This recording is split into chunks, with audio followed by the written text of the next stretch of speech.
August 6, 1945, a single bomb fell on Hiroshima, and within seconds over 70,000 lives were vaporized in a cloud of destruction. 3 days later, Nagasaki, another explosion, and this time the world was forced to awaken to the unimaginable power of mankind.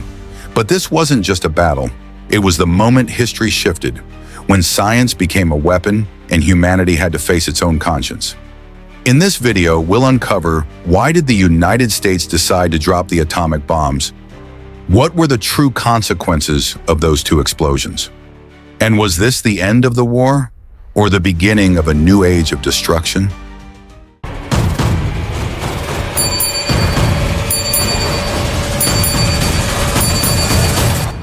In August 1945, as the war in the Pacific Theater was nearing its end, the Japanese military was exhausted, yet still refused to surrender.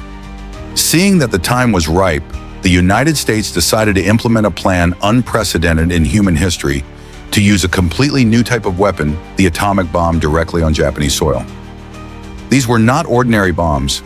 They were weapons of unimaginable destructive power, unlike anything the world had ever known. In just a matter of seconds, a blinding white flash lit up the sky, followed by an intense heat wave comparable to the surface temperature of the sun. A massive firestorm carrying deadly radiation swept away all life. Two cities, Hiroshima and Nagasaki, were almost entirely wiped off the map. In Hiroshima alone, over 100,000 people were killed instantly, but the tragedy didn't end there. The survivors suffered from radiation exposure, leading to countless horrific illnesses, such as cancer, birth defects, and long-lasting genetic damage that affected generations. It was an unprecedented humanitarian disaster and remains one of the darkest chapters in human history. Back in 1941, after Japan's surprise attack on Pearl Harbor, the United States, previously a neutral nation, officially entered World War II. With overwhelming military and economic strength, the U.S. quickly joined the Allied powers in breaking the Axis powers of Germany, Italy, and Japan, with Japan suffering a series of severe defeats. At the battles of Midway and Leyte, Japan's navy took heavy losses, and at dawn on March 10, 1945, over 300 U.S. B-29 bombers dropped around 500,000 incendiary and napalm bombs on Tokyo, turning the city into a blazing inferno and killing around 100,000 people in a single night. The assault didn't stop there. From March to June 1945, U.S. forces launched a bloody campaign on Okinawa, the fiercest battle in the Pacific. Japan lost its last major military stronghold on land, suffering over 77,000 military casualties, while hundreds of thousands of civilians were also caught in the deadly crossfire. Despite defeats on all fronts, Japan's samurai spirit drove the nation to resist surrender. To them, dying for the homeland was a great honor. Kamikaze pilots continued to spread terror among the Allied forces, sinking many American warships. The Japanese military believed that with enough perseverance, they could wear down the Americans and force a peace negotiation, allowing them to retain some territory and preserve their honor. But they miscalculated. Rewinding to the end of 1938, German scientists discovered that when a uranium atom is bombarded, it can trigger a chain reaction, releasing an enormous amount of energy. This discovery laid the foundation for a new type of weapon, the atomic bomb. Fearing that Nazi Germany might develop this weapon, first scientist Albert Einstein sent a letter to President Franklin D. Roosevelt, warning of the risk of humanity's destruction if the Nazis possessed the atomic bomb. Thus, on September 17, 1942, the Manhattan Project was officially launched, a top-secret military program gathering the world's leading scientists.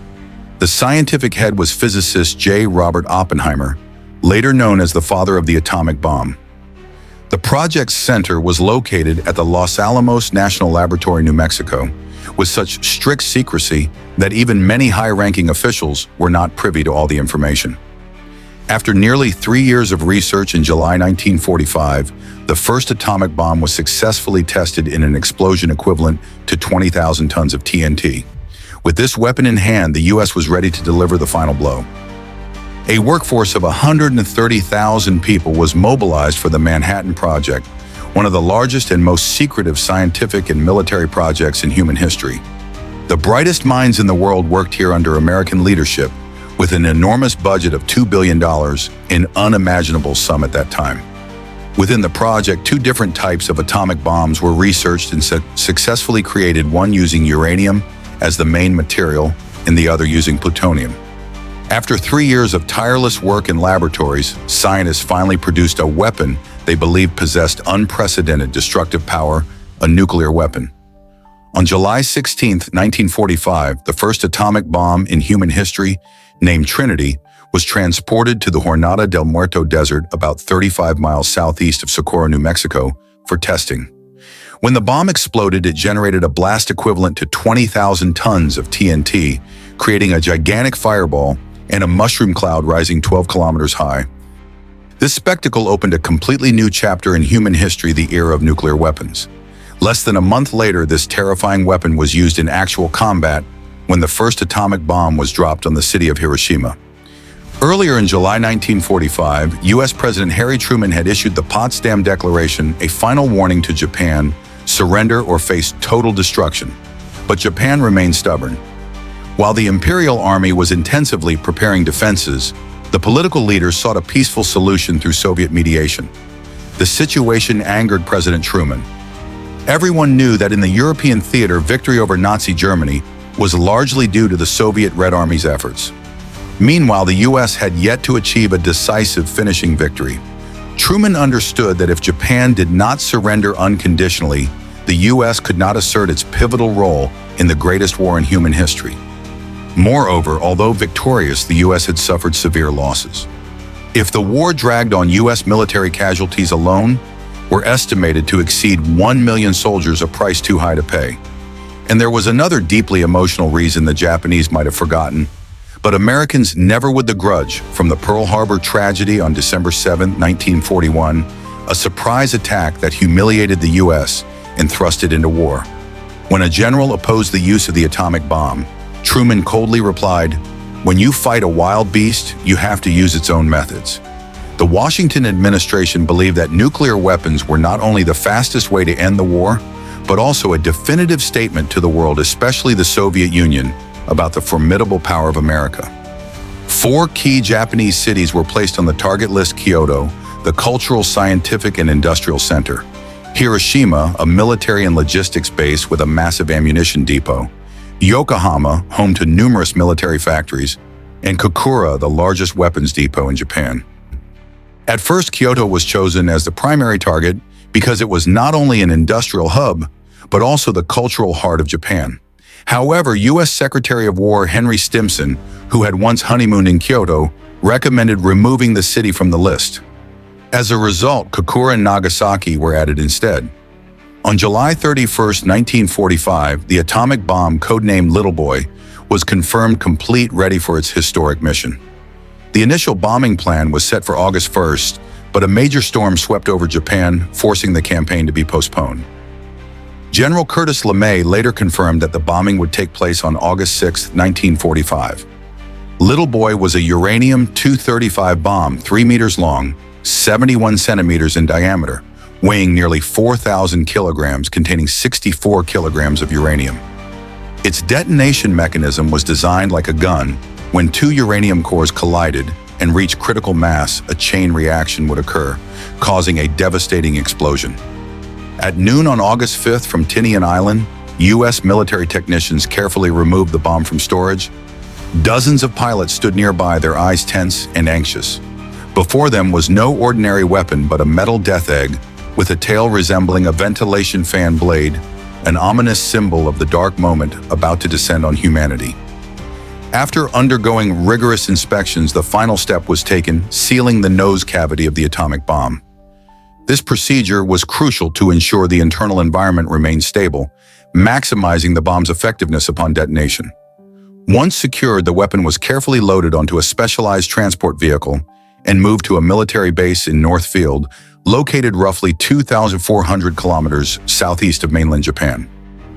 On the afternoon of August 5th, the bomb bay of a B-29 Superfortress swung open.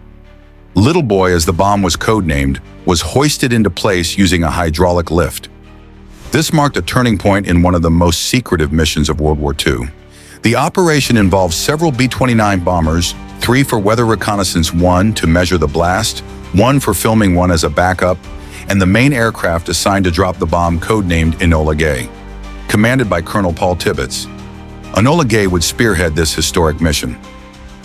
Just before midnight, the crews gathered for one final briefing. Only a handful of airmen knew the full extent of their assignment. At exactly 2:45 a.m. on August 6th, Enola Gay lifted off the runway. By 3:00 a.m., bomb expert William Sterling Parsons descended into the bomb bay and removed a green safety plug from Little Boy, replacing it with a red one arming the bomb. The skies were unusually clear that morning.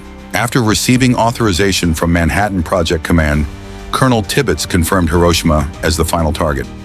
At 6:30 a.m., the Enola Gay climbed steadily to a bombing altitude of 31,000 feet, hours. As the sun rose over Hiroshima, it bathed the city in gentle golden light. At 7:00 a.m., Japanese observers spotted American reconnaissance aircraft, prompting air raid sirens. But due to the small number of planes and the need to conserve fuel and resources, the Japanese military chose not to intercept. Civilians had become accustomed to American bombers after months of air raids, and few people took cover. Meanwhile, thousands of school children around 13 years old were streaming into the city center to assist in construction efforts. No one could have known that within minutes the sunlight would be replaced by a black rain laced with radioactive ash. At exactly 8:15 a.m., the Enola Gay, piloted by Colonel Tibbets and Captain Robert Lewis, released Little Boy over Hiroshima. The bomb bay doors opened, and just 44 seconds later, a blinding flash lit up the sky. The B-29 trembled from the shockwave. Below Hiroshima, disappeared beneath a massive mushroom cloud. Even the flight crew, briefed and prepared, were shaken by the destructive power they had unleashed. The bomb detonated at approximately 1,800 feet 550 meters, releasing an explosion equivalent to 15,000 tons of TNT. Everything within a 1-mile, 1.6-kilometer radius was obliterated. At the time, Hiroshima was home to about 245,000 residents. The intense heat ignited a firestorm, raising ground temperatures to an estimated 4,000 degrees or 7,200 degrees. Nearly 70,000 people died instantly, some vaporized where they stood, leaving only their shadows etched onto concrete walls. Streets melted, vehicles twisted, and 90% of buildings in the blast zone were destroyed. Every clock recovered from the ruins stopped at the exact same moment, 8:15 a.m. Those who survived faced horrific burns and radiation exposure, many unaware of the silent poison coursing through their bodies. In the days that followed, thousands more succumbed, losing hair, bleeding from their eyes, ears, and mouths. By year's end, over 140,000 people had died as a result of the bombing, and the toll would continue to rise. 2 hours after the detonation, millions of American families huddled around their radios to hear President Harry S. Truman's announcement broadcast from the USS Augusta. "We have harnessed the basic power of the universe. We are now prepared to destroy more rapidly and completely every productive enterprise the Japanese have above ground in any city. Let there be no mistake. If they do not now accept our terms, they may expect a rain of ruin from the air, the like of which has never been seen on this earth." Later on the same ship, Truman addressed reporters covering the Potsdam Conference. He drew a direct line between the attack on Pearl Harbor and this act of retribution, stating that the Japanese had started the war in the air, and now they were being answered in kind, but on a far greater scale. On August 8, 1945, the U.S. dropped over 6 million leaflets across 47 major Japanese cities. These leaflets warned civilians about the unparalleled destructive power of the atomic bomb, stating it was equivalent to 2,000 conventional bombs dropped simultaneously. Citizens were urged to petition the emperor to end the war immediately. Yet Japan's military leaders refused to surrender. Despite heavy losses, they still commanded over 5 million troops, 10,000 aircraft, many of them kamikaze, and enough fuel reserves to last several more months. Faced with this resistance, the United States made a fateful decision to deploy a second atomic bomb. The weapon, codenamed Fat Man, was a different beast altogether. Weighing 4,700 kilograms, over 10,000 pounds, and measuring 3.3 meters in length, it used plutonium-239, and an implosion mechanism to achieve critical mass. Originally scheduled for deployment on August 11th, bad weather moved the mission up 3 days. Fat Man was stored in a temperature-controlled warehouse with a rubber-coated floor designed to prevent accidental ignition. Every measure was taken to ensure that this second bomb would reach its destination, this time the city of Nagasaki. On the evening of August 8th, the second atomic bomb, codenamed Fat Man, was carefully loaded onto a B-29 superfortress named Bockscar at the U.S. Air Base in Northfield, Tinian Island in the Pacific. The aircraft took off under the cover of night racing against time to reach Japanese airspace.